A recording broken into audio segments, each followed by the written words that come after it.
Hello दोस्तों, आज का हमारा वीडियो होने वाला है इंटेलेक्चुअल प्रॉपर्टी पे। तो पहली चीज, ये आईपी यानी इंटेलेक्चुअल प्रॉपर्टी होता क्या है।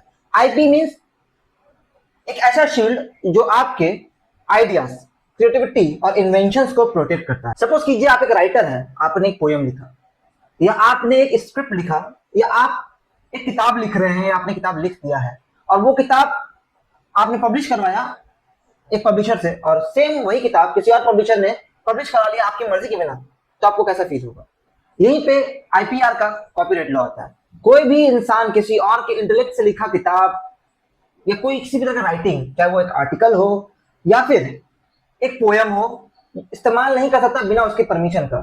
ये लिखने वाले को राइट देता है और उसके द्वारा लिखी गई चीजों को प्रोटेक्ट करता है कॉपीराइट के तहत। वैसे ही अगर मैं एक कोई नया डिजाइन बनाता हूँ, सपोज कीजिए मेरा इंस्टीट्यूट है जो कि है, उसका एक लोगो है।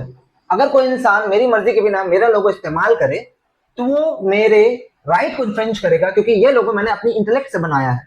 वो मेरा ट्रेडमार्क का वायलेशन करेगा। मेरी कंपनी का नाम इस्तेमाल करे, मेरी कंपनी की आइडेंटिटी इस्तेमाल करे, तो वो मेरे ट्रेड मार्क के करेगा। और ट्रेडमार्क मुझे ये पावर देता है, मुझे सलाहियत देता है, ताकत देता है कि मैं अपने द्वारा बनाए गए कंपनी या उसके लोगों को प्रोटेक्ट करता हूं। वैसे ही मैंने एक मशीन बनाया जो एक नए तरीके से, नए प्रोसेस से कोई चीज बनाती है।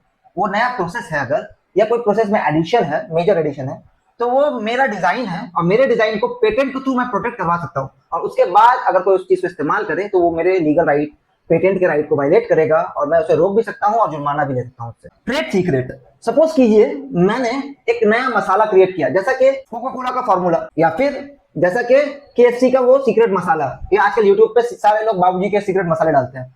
तो उस चीज का टेस्ट मेरे मसालों की वजह से, मेरी क्रिएटिविटी की वजह से, उस सीक्रेट की वजह से है। तो ये भी प्रोटेक्ट करता है, ये ट्रेड सीक्रेट के अंदर प्रोटेक्टेड है।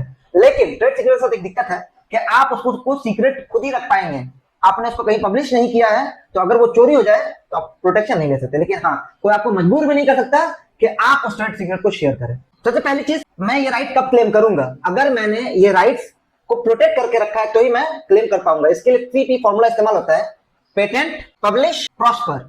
सबसे पहला काम, कोई नई चीज बनाकर आप उसको पेटेंट करवाएं, उसके बाद उसको पब्लिश करें और उसके बाद प्रॉस्पेरिटी का मुंह देखेंगे। आप पेटेंट ना करा पाएंगे तो वो प्रोडक्ट कोई और चोरी कर लेगा और आप क्लेम भी नहीं कर पाएंगे। तो अगले टाइम अगर आप कुछ बनाएं, कुछ क्रिएट करें अपने क्रिएटिविटी से, तो उसको प्रोटेक्ट करना ना भूलें। अगर आपको हमारा ये वीडियो पसंद आया हो तो हमारे वीडियो को लाइक करें, चैनल को सब्सक्राइब करें और इस वीडियो को शेयर करें अपने दोस्तों के साथ ऐसे ही नॉलेजेबल वीडियोस के लिए। Thank you.